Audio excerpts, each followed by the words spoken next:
Hey, how you doing? Not that good, but we really are just up against it right now. I mean, it's just as bad as we dare imagine it would be. The true horror revealed with the latest pictures from Karl's camera. This is them trying to get out of the water on day one. We couldn't find them in the helicopter because the fierce currents had pushed them north for several miles. You have to feel that, you know.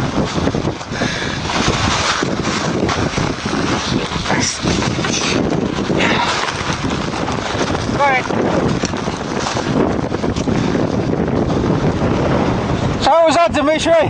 Refreshing. This line is a nightmare. It's pretty dirty and messy, and it keeps giving way beneath us. We managed to get the sleds across. That's looking back at Wales. This is what it's about, right? This is what it's all about. North 66 degrees 04.3. West 168 degrees 09.5. Okay. Do you want to use the grappling hook? Dimitri! Yeah? The grappling hook would assist you at this stage. Yeah, well, it's too late now. No, if I throw it, you can use it to pull yourself across. Okay. Push on. We just had a bit of an incident when the piece of ice that we climbed on came loose, came away on us. And we ended up back in the water scrambling to keep up with it. It was over there.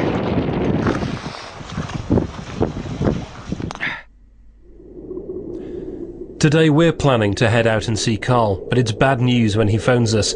A sled is broken. This could immediately halt the expedition. At present, we're transferring all our gear into the one large sled and seeing if that's feasible. I'm going to leave in 10-15 minutes. Is there anything you need from here? Are you okay for fresh water?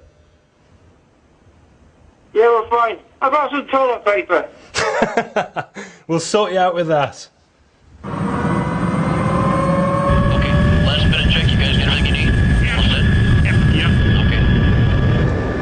With Karl's Mercy drop on board, we head out. This is a high-risk exercise in itself. If the helicopter develops a fault and we have to ditch in the icy sea, the cold would get to us in 30 minutes. Our nearest help is 3 hours away. We've been travelling in the helicopter now for about 30 minutes. We're pretty close to Karl's position. We're about to start keeping an eye out for him. But you get the idea that they've travelled a very long distance. They're moving further away from the Siberian coast. Simply shifting north.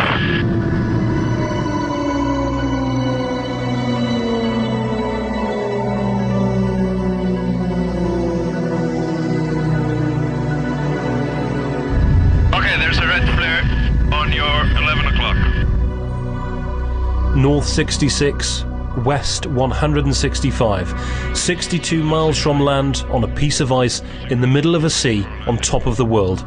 Karl Bushby and Dimitri Kieffer. You want to land close to them? Gengi. Yeah, I mean, if they've got a solid piece of ice, so I think we should trust them, yeah?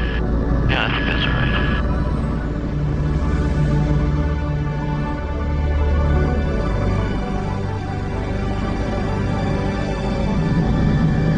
I've emptied one of the sleds, definitely. Okay, I'm going to sit down lightly here and see how it looks. You see, he knows what he's doing. How's that feeling? So far so good. I'm just going to take a look out here. The pilot dropped me off and took off. He didn't want to spend a second more than he had to on the ice. If the engine dies, we're in big, cold trouble.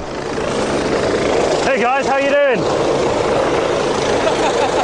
Some toilet roll for you.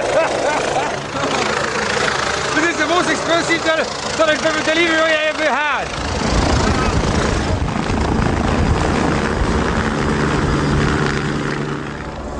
So how are things going? Could be better. Could be worse, but it could be better. Go on, At least we're north, we're not south. So so north is a good thing. We're north, but unfortunately we'll continue going north because what little distance we're making in this, like you can see around us, behind me, is excruciating. We've just lost a sled. So we're down to one sled. We've had to try and cram everything into this now, which weighs almost 400 pounds. And the two of us are trying to pull that across this, and it's causing us some problems. I mean, the organisation thing, it's a lot, it's slowing us down all the time. On top of that, Dimitri's frostbitten finger is feeling the cold. How's your hand? Okay, just take a lot of painkillers and it's fine. Karl, is it time to go home yet? No, not yet. Not by a long shot. Do you think they're going to come back? We've got no space for you, my friend. So after this, Karl and Dimitri will set off that way. They only need to travel for about 10 or 15 miles and then they'll be on Russian ice. That's a great thing because it means they're getting closer to their final destination. But it also means that the US Coast Guard, these private helicopters that we've used, they won't be able to come and collect them if they get into difficulties.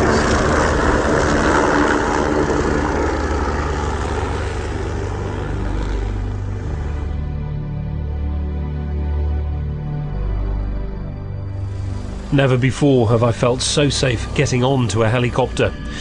What we then saw was mind-blowing. Two men entering what would kill most of us in a matter of seconds. Yeah, and make a left, so we okay, get around them. Yeah, nearly circle them. Right. But this is good slushing material here.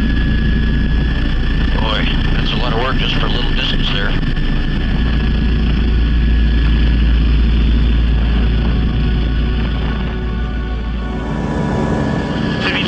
The enormous effort that it's taking just to travel, what, 2 or 3 meters, and then, as I can see from the air, he's got to do that all over again in another 10 or 20 meters. This is going to be tough going.